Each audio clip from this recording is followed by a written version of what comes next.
سب سے عقل مند کون؟ ایک شخص نے بارگاہ رسالت میں عرض کی، یا رسول اللہ صلی اللہ علیہ وآلہ وسلم، لوگوں میں سب سے زیادہ عقل مند اور محتاط کون ہے؟ پیارے آقا صلی اللہ علیہ وآلہ وسلم نے ارشاد فرمایا، وہ لوگ جو موت سے پہلے اسے کثرت سے یاد کرتے ہیں اور اس موت کے لیے زیادہ تیاری کرتے ہیں، وہی عقل مند ہے۔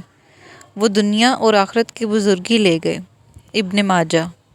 موت کی تیاری کے لیے نماز، روزہ اور دیگر حقوق اللہ کی ادائیگی کے ساتھ ساتھ ماں باپ، بھائی بہن، بیوی بچے، پڑوسی اور دیگر لوگوں کے حقوق کی پاسداری یعنی نگہبانی اور ادائیگی بھی نہایت اہمیت کی حامل ہے۔